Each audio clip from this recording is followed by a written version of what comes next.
no numbers, there's no pictures, there's no videos, there's no gameplay. I don't like it.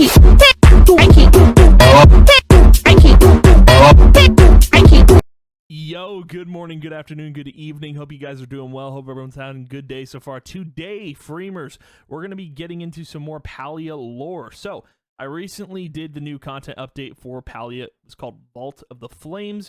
It was actually a really cool activity. You'd basically go into this giant vault, and there would be puzzles, a little maze surrounding it. It was kind of fun, and you got rewarded for it. You got some chests out of it.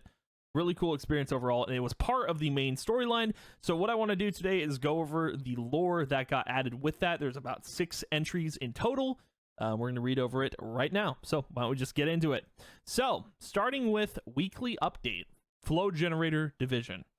Bad news, everybody. The king has decreed the space needs to be better defended from threats to our people. That means new security measures. You may have noticed the glowing flow-infused eye above the entry space.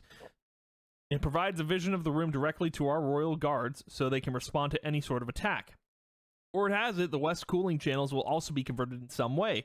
Expect disruptions to your work schedule. So there is a hint almost to where this is taking place in terms of a time period. So if you want to think about what time period was around, what time period this could be in terms of Palia, when were there humans? When were the humans still around?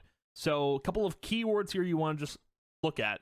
Not the flow infused stuff or anything like that, but the king and royal guards. What does this tell you exactly? Well, this tells you and me that this took place during the medieval times.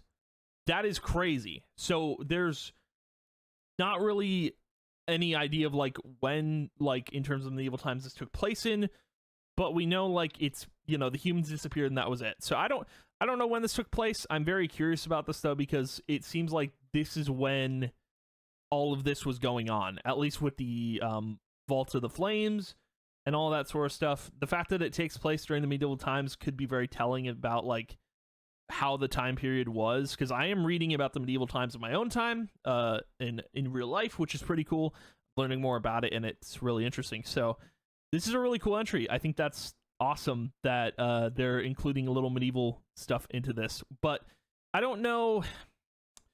It's hard to say if there's anything medieval in game that references this, because I don't know. You got a village, and there's not much else that I've noticed in game while playing that relates to medieval times.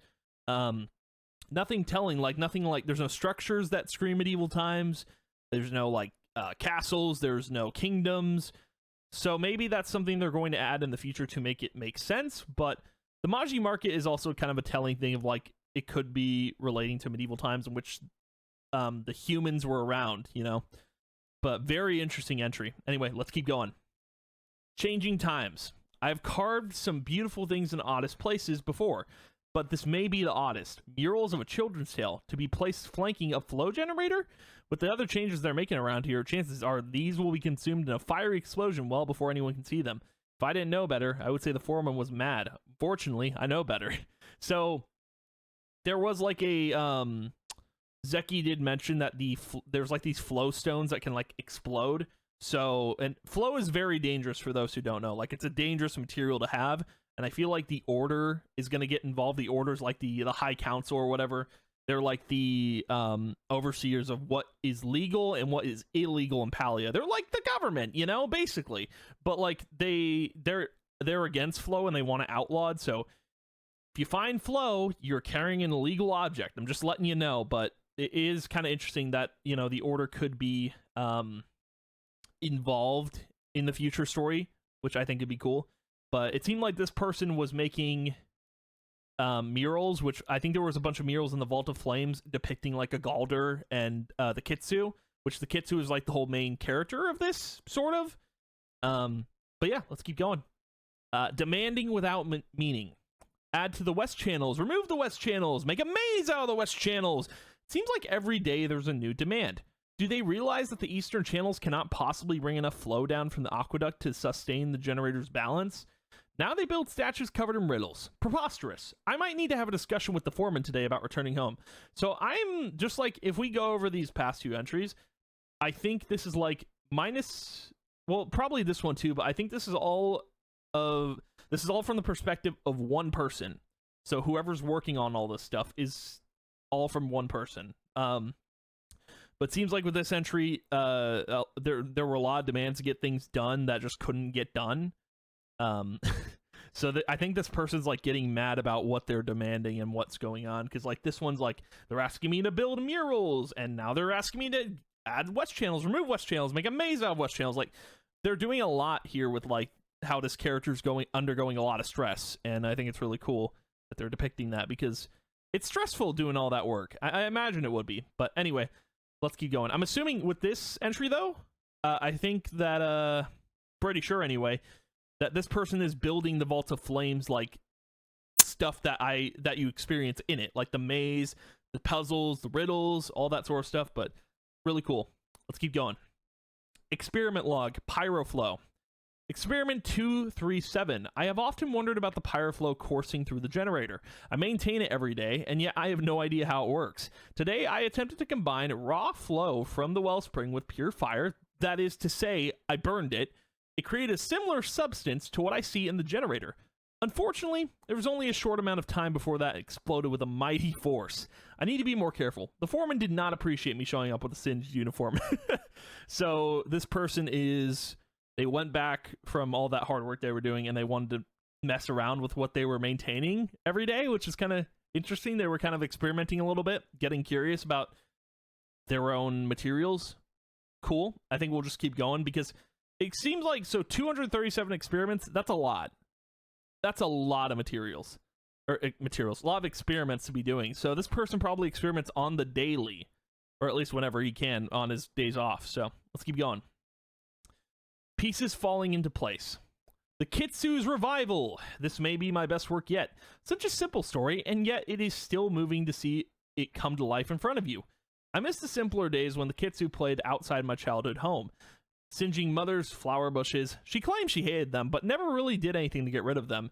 Even then, I could tell it was an act. Her eyes lit up with hopeful fire every time she saw one.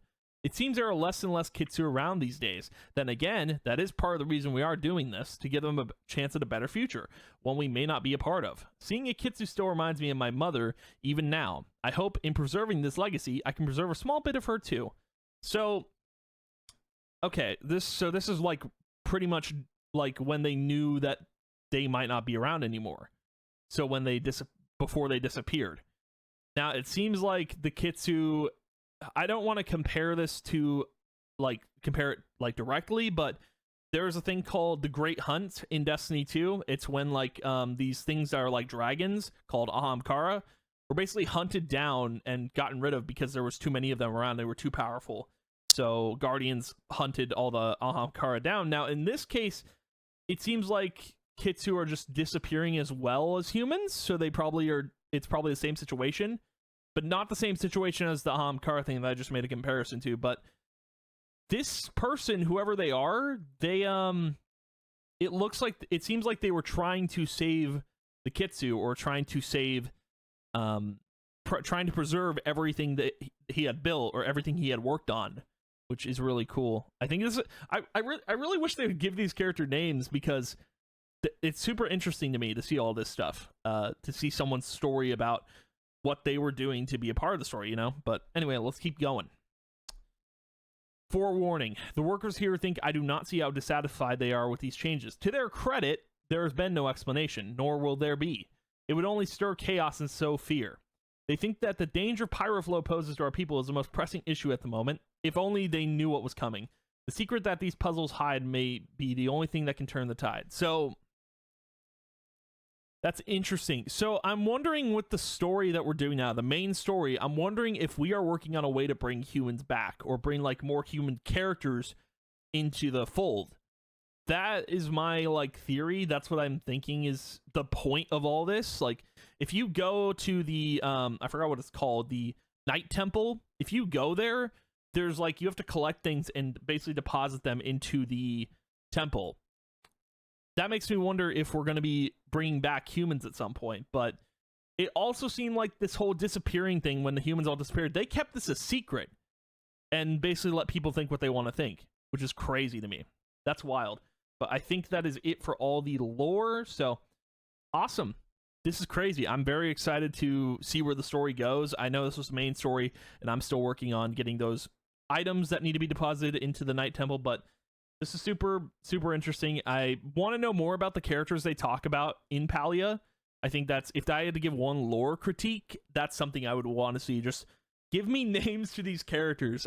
I mean, if you have to learn them through other characters, fine, but still, lore is really cool. I'm super thrilled with reading this. But anyway, thank you guys for watching. If you did, I appreciate it a ton, and I will see you guys in the next video. Bye.